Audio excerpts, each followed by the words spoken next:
Porque cada día le damos la bienvenida a nuevos radioescuchas y posiblemente no conocen este curso. O porque tú que nos escuchas desde hace mucho tiempo, ¿recientemente tuviste una pérdida? En tu camino tiene para ti el curso de tanatología. La tanatología es una área de la psicología que, habiendo estudiado al ser humano como tal, ha descubierto las características que vive una persona que sufre una pérdida. Este curso te ayudará mucho si has sufrido una pérdida o si conoces a alguien que la sufrió recientemente, sabrás ayudarle de la mejor manera a superar sus etapas de duelo. El curso de tanatología. Sexta sesión. Haciendo un recuento de lo que le sucede a una persona que sufre una pérdida, hemos dicho que toda persona que tiene este tipo de situación va a pasar por aquello que se llama un duelo, que incluye una etapa de shock, una etapa de negación, una etapa de afloración de emociones, una etapa de aislamiento y de rencor, y decíamos en el módulo pasado que todo esto que está sucediendo en el ser humano, tarde o temprano tiene que salir, tiene que mostrarse en esta parte física de la cual nosotros estamos hechos, que se llama cuerpo. Nuestra psicología y todo lo que está pasando en nuestra mente es tan poderoso que puede hacer que nos sintamos bien o que nos sintamos mal. Por eso los grandes especialistas y también los sabios del Oriente dicen que de acuerdo a tus ideas es tu forma de vida. Si tú alimentas tu mente de ideas positivas, lo más seguro es que tu cuerpo también esté actuando en forma positiva, que la postura de tu cuerpo sea recta, que tu respiración sea una respiración tranquila y que todos tus órganos estén también actuando en una forma correcta. Sin embargo, si tú le echas a tu mente ideas que no son correctas, si tú dejas que las emociones empiecen a navegar dentro de tu mente como locas de la casa, entonces forzosamente tendrás que tener consecuencias desastrosas. Y te voy a poner un ejemplo que quizás no sea el mejor, pero que te puede ayudar mucho. Mira, tenemos un sistema digestivo maravilloso. Un sistema digestivo que lo que hace es chupa exclusivamente aquello que te va a alimentar. Y claro, todo aquello que es basura, simple y sencillamente pasa por el intestino grueso y el cuerpo lo expulsa por algo que se llama recto, por algo que se llama ano. ¿Qué sucede con la mente? Ojalá que nuestra mente tuviera un aparato digestivo y todos los malos pensamientos, los rencores, las ideas negativas, la educación negativa, simplemente las pudieras hacer popó por un intestino cerebral que saliera automáticamente. El gran problema es que el cerebro no tiene esto. El cerebro automáticamente no convierte en popó las ideas negativas, las emociones negativas, los pensamientos negativos, la información que te viene desde fuera que no te sirve para nada.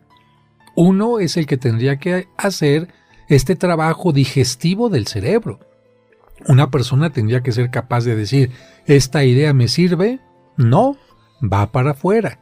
¿Esta crítica me sirve? No, va para afuera. ¿Este rencor, este mal recuerdo me sirve? No, va para afuera. Y quedarse únicamente con aquello que es nutritivo y positivo. El gran problema es que la mayoría de las personas no hacen esto. Lo hacen aquellos que en la oración saben pedir perdón y perdonarse. Lo hacen aquellos sabios que en la meditación, en el yoga, en lo que le llaman la búsqueda de la metafísica, van aprendiendo a no depender de cosas negativas. Lo hacen las personas que son monjes budistas o que tratan de limpiar la mente en una forma constante, pero el ordinario el común de la gente no lo hace. Así que, ¿qué crees que sucede cuando en tu mente hay ideas negativas? cuando en tu mente hay emociones equivocadas, pues esto se convertirá en elementos psicológicos que van unidos a elementos corporales. Y por eso estamos hablando de lo que se llama lo psicosomático. Lo psicosomático significa, fíjate bien la palabra, psico, primero está en la mente y luego pasa a la parte somática. ¿Qué significa soma? Carne, cuerpo. Entonces, algo estuvo primero en tu mente y después pasa a convertirse en algo que está en tu cuerpo. Y poníamos un ejemplo en el segmento pasado cuando una persona tiene miedo. ¿El miedo en qué parte del cuerpo lo localizarías? Evidentemente que el miedo es algo que está aprendido, es algo que se aprende y el miedo está en tu mente. Pero si ese miedo está frecuente, está una y otra vez ahí, el miedo al futuro, el miedo a la muerte, el miedo a una separación, el miedo a qué va a pasar con tu cáncer, el miedo a cómo me voy a recuperar de esto. Si eso está presente, mira, yo te podré decir que primero ese miedo se va a manifestar quizás en algunos movimientos tuyos.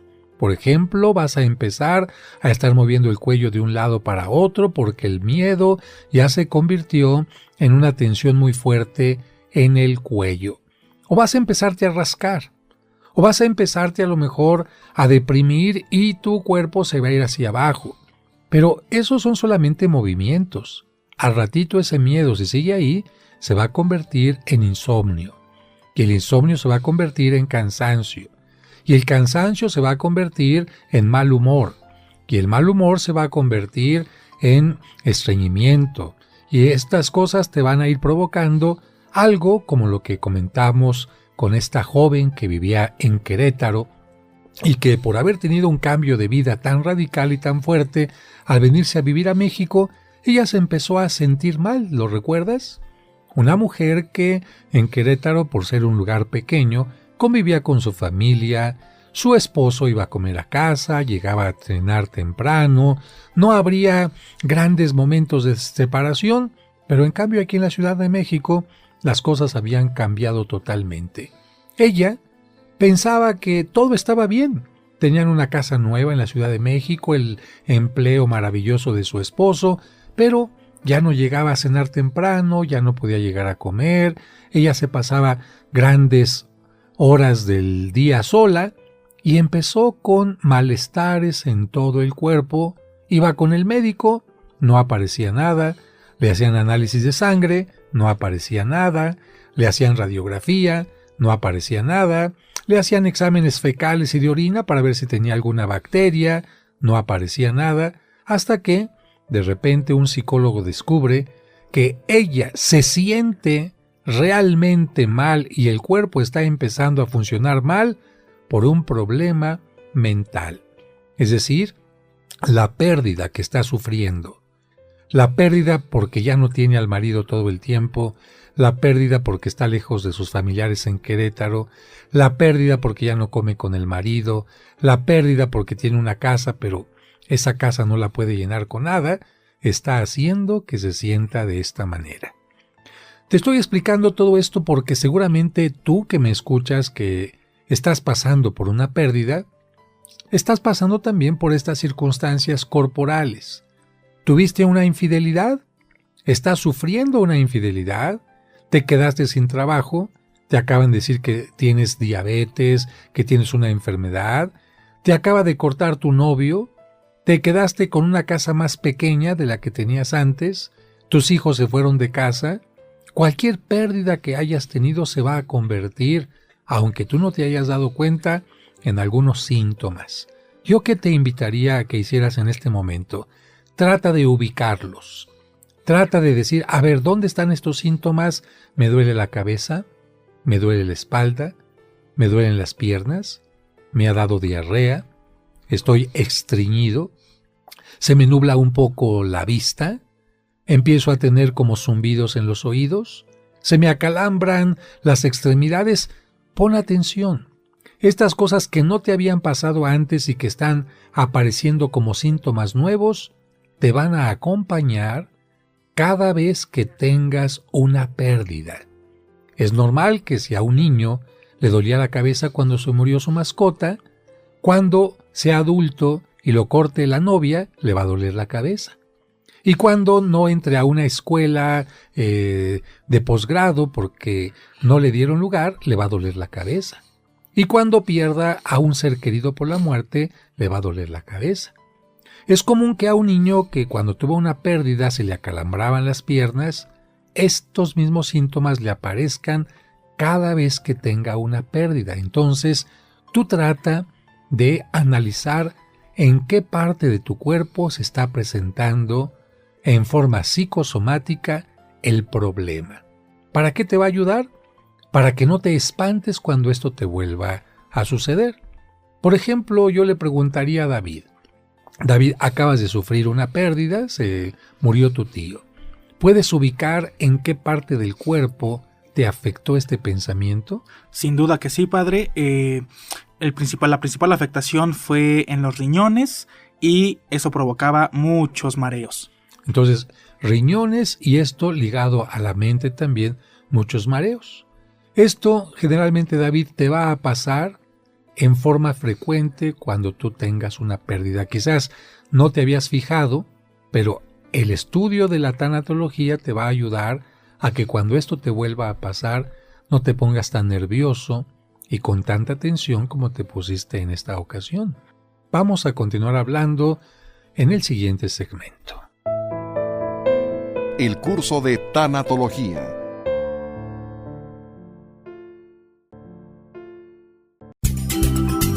En tu camino, con el Padre José de Jesús Aguilar Valdés, la voz amable de la radio. Él quiere que vivamos cada día como si fuera el último día de nuestra vida. Eso nos exige vivir siempre bien. Es muy probable que ya hayas escuchado estos cuentos maravillosos que el Padre José comparte a través de este programa o en su canal de YouTube. ¿Por qué en esa imagen Cristo tiene 2 rayos que le salen del corazón? Es la imagen del Señor de la Misericordia. Con ellos, tanto los niños como los adultos comprendemos mejor los evangelios que escuchamos cada domingo en la Santa Misa. Aquí falta la corona y las mejores joyas que utilizaba para sus grandes fiestas. Quizás las escondió en algún lugar de la casa. Vamos a buscarlas. El libro Cuentos para entender el Evangelio reúne todas estas historias que te ayudarán a profundizar en el mensaje de los evangelios que se leerán este domingo y todos los siguientes de manera indefinida. ¿Te gustaría tenerlo o regalarlo a alguien especial? ¿O prefieres la versión digital en tu dispositivo? Pregunta para más detalles al 55 55 66 7744 o al 55 5705 5939. Cuentos para entender el Evangelio. Seguimos escuchando el curso de tanatología.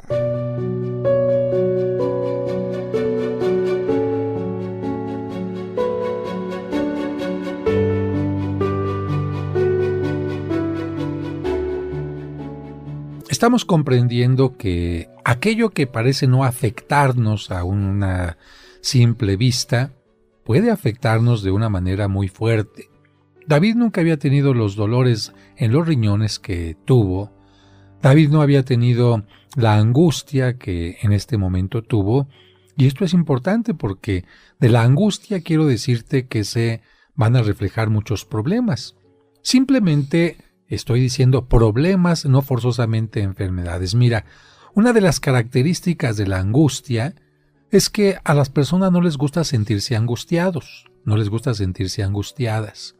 Y buscan distintas maneras de quitar la angustia. Es una presión interna muy fuerte, una presión que está como desde dentro hacia afuera, no de afuera hacia adentro. ¿De qué manera las personas buscan remediar la angustia? Una, buscando una relajación a través de elementos como pastillas, calmantes, alcohol. Y esto evidentemente se puede convertir en un problema porque si las personas no son capaces de controlar esta angustia, se pueden hacer dependientes del alcohol, dependientes de una pastilla o dependientes de muchas otras cosas más. Es mejor buscar algo en la mente que te vaya ayudando a controlarte que buscar elementos externos como el alcohol o cualquier tipo de drogas. Hay otro elemento que las personas no siempre asocian a la angustia y es la masturbación. Quizás tú de repente ves que estás enfermo, que estás a lo mejor en una etapa de ancianidad incluso, que te han detectado alguna enfermedad importante y ha resultado algo curioso en ti. Has empezado a masturbarte con mayor frecuencia. Y tú dices, no entiendo por qué ante la pérdida de un ser querido, ante la pérdida del trabajo, me está pasando esto. Bueno, la angustia, repito, a nadie le gusta tenerla y todo mundo trata de tener algo que le ayude a sentirse bien. Y como la masturbación produce un placer rápido, pronto, pero también muy fugaz, las personas suelen caer en ella.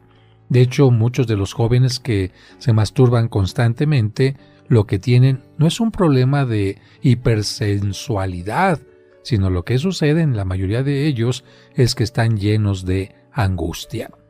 ¿Qué tenemos que hacer cuando hay cambios importantes en nuestra vida? Detenernos y reflexionar sobre el verdadero significado de la vida y de aquello que consideramos más importantes. Por ejemplo, esta mujer Daniela que vivía en Querétaro, ¿qué tuvo que hacer? Detenerse y reflexionar sobre cuál es el verdadero significado de la vida. Si para ella el verdadero significado de la vida está con su pareja, vivir esta relación matrimonial, bueno, pues tendría que hacer el esfuerzo para que no le afecte tanto esto que está viviendo. Asimilar esta pérdida y evidentemente quedarse con los aspectos positivos que de ella pueda aprender. El caso, pues, anterior de la somatización nos permite comprender que un cambio de vida, cualquiera que sea, conlleva grandes pérdidas a las que no siempre damos la importancia necesaria. Cuando se da el caso, los síntomas físicos pueden reflejar las molestias internas. En casos como el de Daniela, las pérdidas pueden hacer aflorar otros problemas internos. Por ejemplo, sufre más al alejarse del hogar quien no aprendió a valerse por sí mismo o quien tiene dificultades para entablar nuevas relaciones, que fue el caso de Daniela. Ella estaba muy a gusto en Querétaro con su familia en una especie de huevito, y ahora que tuvo que salir a una nueva ciudad, que tuvo que buscar la manera de llenar su tiempo, se dio cuenta que no sabía entablar relaciones. Se dio cuenta que dependía de la familia y además del problema de la pérdida, surgió otro problema, el descubrir que ella era una persona cerrada. Así que sufre más al alejarse del hogar quien no aprendió a valerse por sí mismo o quien tiene dificultades para entablar nuevas relaciones, pero también sufre más quien tiene baja estima y no tiene la seguridad de que podrá enfrentar y vencer los nuevos retos. Por ejemplo, si una persona fue despedida, evidentemente está el dolor de la pérdida. Pero si esta persona tiene baja estima, va a sufrir más porque piensa que no la van a admitir en ningún lado, que no vale nada, que no va a pasar los exámenes, que no va a encontrar quien le pueda recomendar. Evidentemente, esto es algo que se está añadiendo al sufrimiento de la pérdida. En el caso de Daniela, que es el caso que estamos tratando, al sufrimiento de su pérdida se añadió su incapacidad para entablar nuevas relaciones, iniciar nuevos proyectos, buscar diversiones o aprovechar su tiempo libre. Quienes crecieron como hijos cuyos padres les hacían todo, seguramente van a sufrir más dolor al enfrentarse a situaciones como la antes mencionada. En cambio, si un hijo aprendió a ir haciendo todo lo que le tocaba hacer, cuando sufra una pérdida, no va a sufrir tanto. A ver, vamos a poner un ejemplo aquí muy concreto, especialmente dirigido para hombres. Si un niño aprendió que su mamá le hacía todo, le cosía los botones, le preparaba el desayuno, le planchaba la ropa y todo, y luego se casa esta persona y la esposa le hace todo igual, y sucede que su mamá muere mientras él está casado, pero después tiene la pérdida de la esposa porque la esposa se divorcia. ¿Tú qué crees? Si él nunca aprendió a hacer las cosas, ¿cómo crees que va a enfrentar esta nueva situación? Si no sabe coser un botón, no sabe cocinar, esto significa que su sufrimiento pues va a ser mucho más grande que una persona que podría ser totalmente independiente, ¿no? Por esta razón, los pacientes deben ser tratados con mucha delicadeza y atendidos más allá de sus síntomas físicos. ¿Por qué? Porque a veces los pacientes que van con el médico en realidad no están buscando sino que alguien los escuche, que alguien les oriente, y en muchas ocasiones los médicos son capaces de descubrir que aquella señora que constantemente está yendo con él a pedirle unas pastillas para el dolor de cabeza, que aquella persona que siente que le falta el aire o algo así, tiene un problema de una pérdida. Al principio los médicos le podrán dar a lo mejor unos chochitos de azúcar que no tienen ningún medicamento y la persona siente que le están poniendo atención y con aquellos chochitos supuestamente se va a sentir mejor. Y no es ni el azúcar ni el frasquito, lo que pasa es que la persona piensa que le están poniendo atención. Pero si más allá de estos chochitos el médico le ayuda a calmarse, a relajarse, a sentir confianza en la vida, a volverse a sentirse importante nuevamente, aquella paciente se va a sentir mucho mejor y va a regresar con el médico con menos frecuencia. ¿Por qué? Porque su angustia va a ir desapareciendo. Una simple conversación relajada puede dar pie a la liberación de emociones o problemas ocultos. Esto generalmente o sucede con el médico o con cualquier persona que te escucha. Vámonos ahorita mentalmente a un salón de belleza. ¿Por qué hay tantas mujeres que les gusta estar en la estética? Si tú eres mujer, a lo mejor dirás, no, pues porque ahí le arreglan a uno las pestañas, porque a uno le arreglan el cabello. A ver, te voy a preguntar, si en todos los lugares arreglan las pestañas y el cabello, contéstame, ¿por qué vas tú a un específico lugar? Ah, es que ya me hice amigo de la persona que me peina. Ah, bueno, pero nada más por eso. Bueno, la verdad es que si analizo, me vas a contestar, es que me la paso platicando con esta persona y le cuento mi problema, y le cuento mi nerviosismo, y le cuento mi miedo ante alguna cosa, y curiosamente cuando salgo de la estética no solamente salgo con pestaña china, con cabello bien arreglado, sino con menos estrés, con más confianza en la vida, con más ganas de luchar. Y a veces ni siquiera es con la persona que está en la estética, sino con la vecina que te tocó en la silla.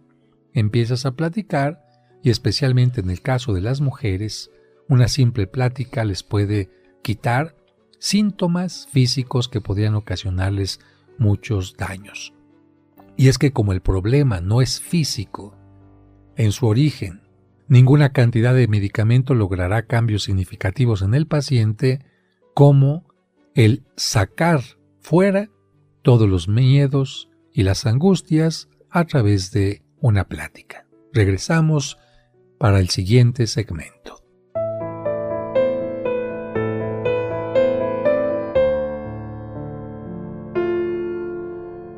Hacemos una pausa y al regreso seguimos escuchando el curso de tanatología.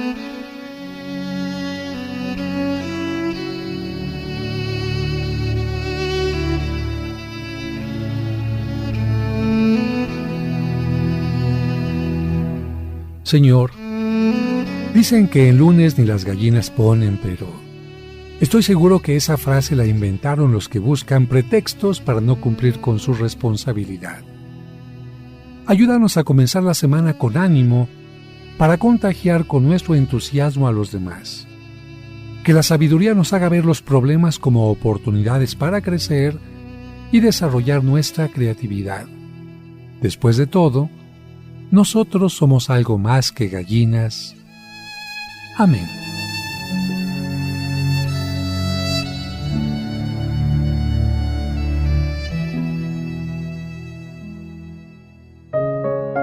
¿Te gustaría ayudar a alguien que recientemente tuvo una pérdida? Puedes obsequiarle el libro El Camino del Amor, escrito por el Padre José, que contiene este curso de tanatología, además de los cursos de autoestima y valores. Si tú estás sufriendo por algo, es porque en un momento determinado aquello que tuviste, aquella persona que estuvo junto a ti, fue una gran bendición, porque uno no llora por lo que no valora. El camino del amor.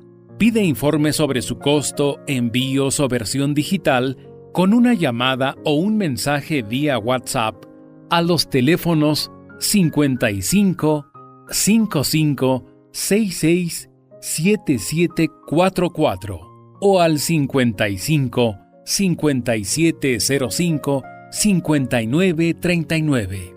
El camino del amor. En tu camino, el curso de tanatología. Vamos a pasar a la siguiente etapa de lo que sucede en un duelo. Y esta etapa se llama pánico.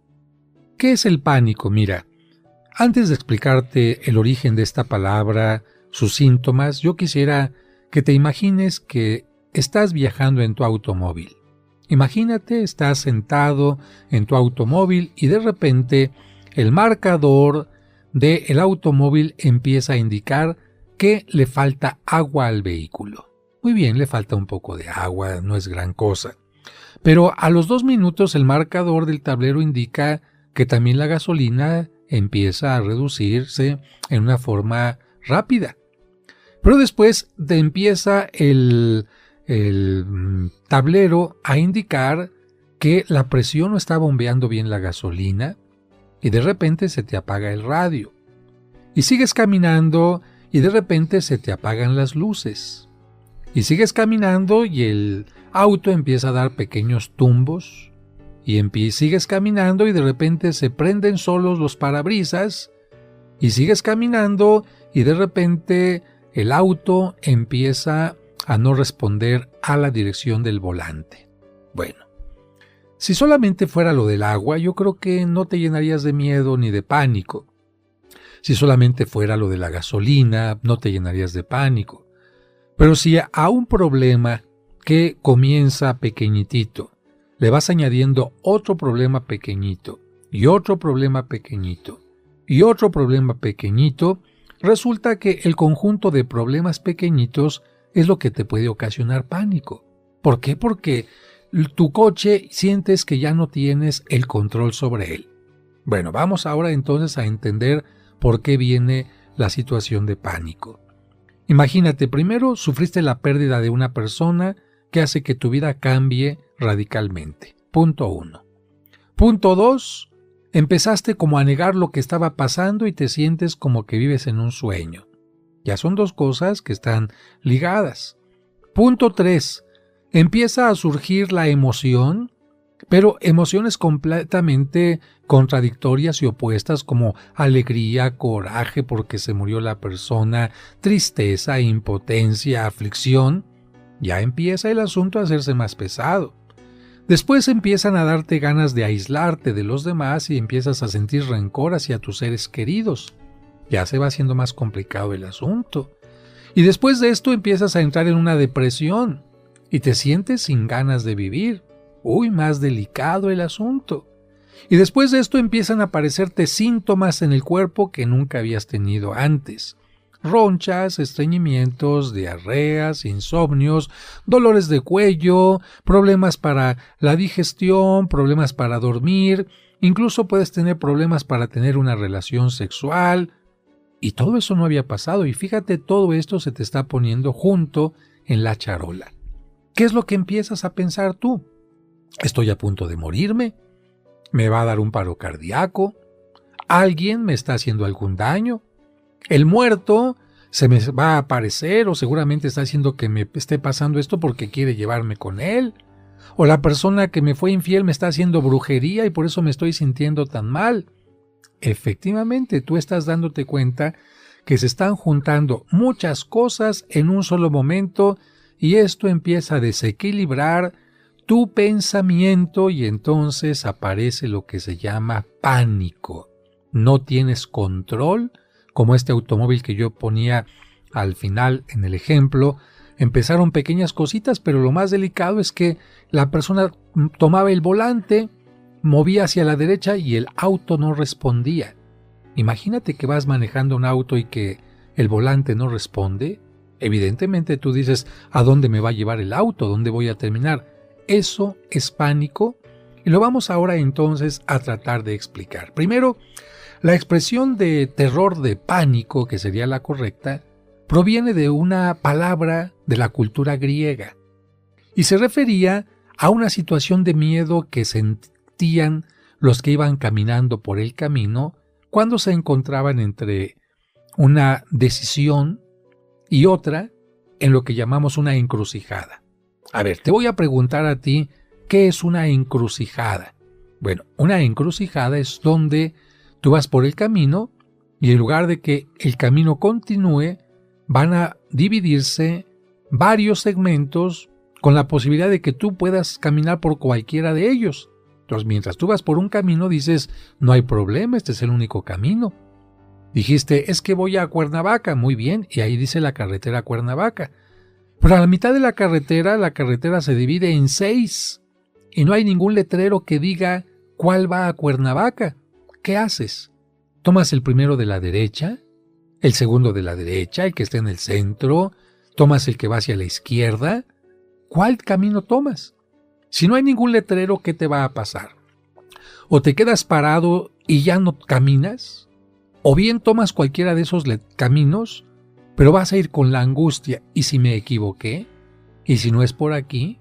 ¿Y si me encuentro con un precipicio? ¿Y si más adelante no hay gasolina? ¿Y si no hay ya ninguna población? ¿Y si estoy yendo en un sentido contrario? Efectivamente, todas esas angustias y miedos que empiezan a aparecer por la mente de un caminante empiezan a ocasionar pánico. Bueno, ¿y por qué la palabra? Porque los griegos decían que precisamente quien se encontraba en estas encrucijadas para dar miedo a los caminantes era el dios Pan. El dios Pan, sí, aquel dios Pan que tocaba una flauta que incluso se conoce como flauta de pan. ¿Por qué? Porque la tocaba aquel dios para adormecer a los caminantes, para que tuvieran ensoñaciones y cosas así. Bien, entonces en honor a este dios Pan, se empezó a decir que quien tenía miedo ante una determinada circunstancia, miedo a continuar el camino, miedo a saber lo que iba a ver al fondo del camino, se llamaba exactamente pánico. Y vamos a poner un ejemplo con Julia. Mira, Julia tuvo un embarazo de alto riesgo y perdió a su primer bebé antes del parto. A su depresión y molestias en el cuerpo se añade un pensamiento recurrente sobre lo que ha perdido su bebé, su deseado bebé. Por más que intenta distraerse, surge constantemente el recuerdo del bebé perdido. Ahí está la cunita, los pañalitos, todo le ayuda a recordar al bebé perdido. Hasta el más mínimo detalle le hace pensar en él. Ve a una mujer embarazada y piensa en su bebé. Ve a una mujer que está cargando a un niño y piensa en su bebé. Ve a un niño corriendo por la calle y piensa en su bebé. Julia se siente mal en su trabajo porque no pone atención en lo que hace, ni ofrece la mejor calidad, y esto es claro, es como lo que le sucede en todo lo contrario a una muchacha que está enamorada. Una muchacha que está enamorada no ha sufrido una pérdida, pero está tan enamorada pensando en el novio, en que lo va a ver, en que le va a regalar en su cumpleaños, que la muchacha se le olvida poner atención en lo que está contando, en lo que está pesando, en lo que está atendiendo. Bueno, en el caso de una pérdida, también, quienes están demasiado tristes no rinden lo suficiente en el trabajo y esto aumenta todavía el problema. Híjole, me van a correr, no voy a poder continuar aquí. Bueno, quienes conviven con Julia tienen la impresión de que está en otro mundo y no reacciona rápidamente a lo que le dicen. La falta de horas de sueño empiezan a debilitar a esta mujer y esto complica sus labores. Ya de por sí, distraída en el trabajo, somnolienta, imagínate. Julieta se siente muy mal por el bebé perdido, la depresión, molestias corporales, el recuerdo constante, pocas horas de sueño y falta de concentración. Todo esto le hace sentir que nunca podrá salir de su situación Y todo esto desemboca en una sensación, sí, en una sensación, no la entiende, pero es una sensación en donde ya no tiene el control de su vida y esto parece superar su deseo de cambiar, su voluntad de cambiar, y esta autoconfianza y seguridad que tenía en ella misma hace que preocupe por su salud mental, piensa que se está volviendo loca y se llena de pánico. ¿Por qué vienen los ataques de pánico? Bien, regresamos al ejemplo del camino.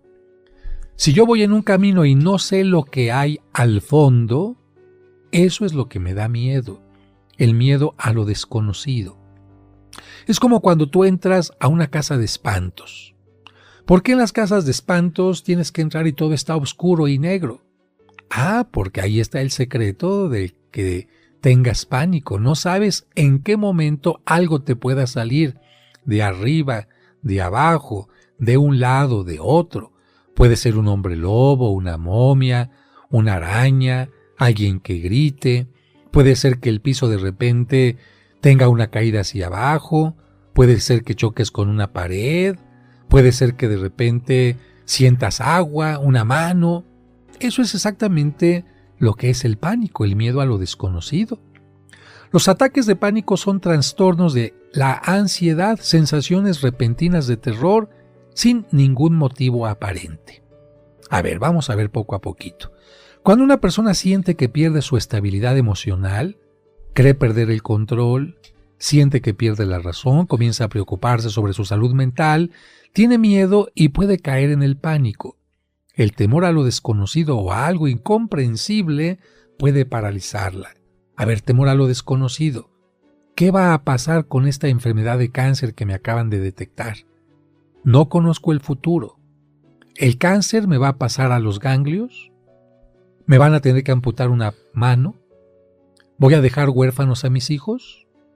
¿Voy a sufrir todos los años que me quedan? ¿Voy a quedar inconsciente? ¿Cuánto voy a gastar de dinero? Todo esto es totalmente desconocido. Sobre esto hablaremos en el siguiente segmento. En tu camino. Al reunirnos en nombre del Señor. En el nombre del Padre, y del Hijo, y del Espíritu Santo. Amén. La Santa Misa, celebrada por el Padre José de Jesús Aguilar Valdés, todos los domingos a las 12 del mediodía, aquí, en tu camino. Cristo está en medio de nosotros.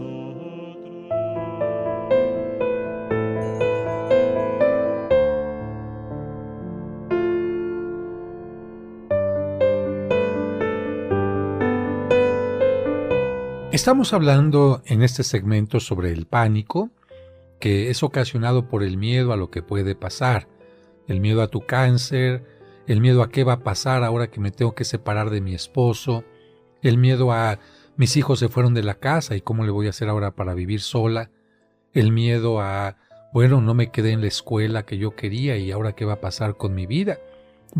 El miedo a perdí el trabajo y ahora cómo voy a sobrevivir. Y todo esto, recuerda, son etapas del duelo que se pueden ir repitiendo constantemente y mezclando una con otra. Aunque nosotros hemos visto en una forma paulatina todas las etapas, no significa que la etapa de negación ya no se vuelva a repetir. No significa que la etapa de aislamiento ya no se vuelva a repetir. Se van a repetir en forma constante, pero hay una ventaja: menos fuertes. Se van a repetir las sensaciones, las emociones, los sentimientos, pero cada vez menos fuertes, como cuando a alguien le duele la cabeza y se acaba de tomar una aspirina, le va a doler la cabeza, pero un poquito menos, y la siguiente vez un poquito menos, o como alguien que empezó a trabajar en una empresa donde tiene que cargar bultos. La primera semana le va a doler tremendamente el músculo, pero la siguiente también, pero ya menos, y la siguiente también, pero menos, y la siguiente también, pero menos. Así son las etapas en la tanatología, en el duelo. Las vas a ver cómo se repiten, pero te van a pegar cada vez menos fuerte. Ahora, ¿quieres que te diga yo cuáles son los síntomas del pánico? Pon mucha atención porque esto te puede suceder a ti. El pánico va a tener opresión o dolor en el pecho. Sientes como si de repente te fuera a dar un paro cardíaco o taquicardias, respiración forzada como si no pudieras respirar, una respiración arrítmica que es semejante a la taquicardia en el corazón, pero la respiración arrítmica tiene que ver con la respiración. A ver, taquicardia es cuando parece que tu corazón perdió el ritmo. Entonces en lugar de que esté pam, pam, pam, va a estar como pam, pam, pam, pam, o pum, pum, pum, y de repente como que te cambia de ritmo. Eso es una taquicardia. Y lo mismo en tu respiración, como que no puedes respirar, respiración apresurada también, como que te sientes que te ahogas, como que te atragantas. Otro síntoma del pánico, los clásicos mareos, náuseas, vómitos, te baja la temperatura y de repente sientes que todo el cuerpo lo tienes helado, o también temblores, empiezas a sentir que te tiembla alguna parte del cuerpo, algún tic, escalofríos, un calor de repente y un frío, sudas teniendo frío, empiezas a sudar, sobre todo te empiezan a sudar las manos, los pies, la espalda, estremecimientos, hormigueo en las manos o en los pies, como si se te durmiera la mano o el pie, contracciones musculares, de repente como que un músculo se te mueve, se te hace como chiquito, la boca se te seca, el paladar se te seca, la luz, haz de cuenta que te empieza a molestar y tienes dificultad para hablar o comunicarte. El pánico puede hacer que la persona sienta miedo a la muerte. Tenga la sensación de que ella misma o su entorno, lo que le está pasando, ya no son reales, como si estuviera dentro de un sueño, como si estuviera flotando, provocando el deseo de escapar del lugar, momento y situación en los que se produce. A esto le vamos a llamar crisis. El momento del pánico es una crisis y como todo aquello que se llama crisis, es pasajera, es temporal y no es permanente. Pero ¿qué le pasa a una persona que siente todo esto al mismo tiempo? Vuelvo a hacer el ejemplo del carrito.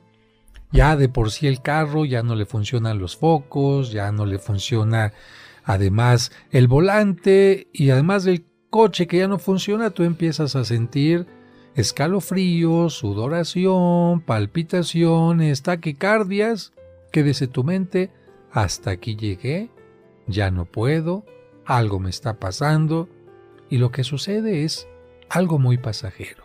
Pero si tú no lo sabes, puedes angustiarte mucho. El pánico se presenta especialmente cuando la persona está sola y también cuando la persona está a punto de dormir, cuando la oscuridad está acompañándole, es decir, especialmente en la noche, porque la psicología une noche a muerte. Por eso muchos ancianitos les cuesta trabajo dormirse, porque muchos piensan que no van a volver a despertar. Imagínate una persona con miedo, cierra los ojos sintiendo que tiene taquicardia, que tiene escalofríos y todo, dice no cierro los ojos porque capaz que no vuelvo a despertar. Entonces me quedo viendo la tele, dejo prendida la luz, algo para que no me duerma. Ya cuando amanezca, curiosamente la gente siente que con la luz no se va a morir, como que en el día no se muere, en cambio en la noche sí. Pero bueno, eso será otro tema más adelante. Pero yo te quiero decir que aquellas personas que dicen que se les subió el muerto, ¿qué tuvieron? Una crisis de pánico. A ver, vamos a analizar. Ay, padre, es que si hubiera sentido lo que yo sentí. A ver, platícame. Es que estaba medio dormido o dormida y de repente sentí que tenía algo encima. A ver, de seguro en el pecho. ¿Cómo le adivinó, padre? A ver, ¿por qué los muertos en este caso no se suben en el pie, no se suben en la pierna, no se suben en la cabeza? No, exactamente en el pecho. Pues resulta que más bien una persona que tiene miedos va a sentir presión en el pecho. ¿Y qué te pasó? Empecé a sudar y empecé a tener escalofríos y me empezó a temblar. Síntomas de pánico. No, pero es que de verdad me quería mover y no podía. síntoma de pánico. Pero es que entonces, ¿cómo me explica esto? Mira, lo que sucedió es que tú no estabas dormido en toda su totalidad. Hay estados de sueño y hay uno que se llama vigilia y otro que se llama el siguiente estado de la vigilia, donde parece que la mente ya está despierta, pero el cuerpo no reacciona. Acuérdate que nuestro cerebro es mucho más rápido que nuestros movimientos corporales. Y hay ocasiones en que la persona está teniendo un sueño, a lo mejor hasta de espantos, despierta. La mente dice, yo ya estoy despierto, pero quiere mover el brazo, quiere levantarse, quiere gritar, mover la lengua, mover las cuerdas vocales, y resulta que ni el brazo ni las cuerdas vocales están respondiendo. ¿Por qué? Repito, porque la mente es más rápida que el demás funcionamiento del cuerpo. Para la persona, estos pequeños instantes, milésimas de segundo, se le hacen eternas. Entonces estoy despierto, quiero moverme, pero mi mano no reacciona. Estoy paralítico, tengo a alguien encima, ya me está pasando algo. No. Si tú analizaras en una película lo que sucedió, fue en una milésima de segundo. Y claro está, si en tu mente existe la creencia de que los muertos vienen, se te ponen encima y no te dejan respirar y cosas así, pues tú te creerás que el muerto se te apareció. Y si tu pérdida fue por la muerte de un ser querido, pues vas a ligar la muerte de ese ser querido a lo que te estás pasando y vas a decir, mi abuelito vino y se me subió, tal persona vino y se me subió, y entonces estás confundiendo algo que se llama pánico con una información equivocada que estás metiendo en la mente. El pánico lo sufren todas las personas muy rápidamente, muy temporalmente. Hay personas que una o dos veces solamente en el tiempo de la pérdida, otras que son más dependientes, porque esto tiene que ver también con la baja estima, con la confianza, con las creencias. Si alguien cree en muertos, en aparecidos, en el demonio o cosas así, pues seguramente estará más, digamos, dispuesto a sufrir este tipo de situaciones. Quien sabe que el ser humano puede tener esto, pero es pasajero, quien sabe que el demonio ni los muertos pueden hacer este tipo de cosas, seguramente hará que el pánico pues desaparezca tan sencillamente. Por ahora, en esta pérdida que tú tienes, estás en una encrucijada. ¿Hacia dónde va tu vida? No lo sabes. ¿Cómo vas a terminar este divorcio? ¿Qué va a pasar con esta situación de enfermedad que tienes? No lo sabes. Yo lo que te diría es que el hecho de no saber lo que viene después no significa que sea algo trágico. Hay que tener esperanza.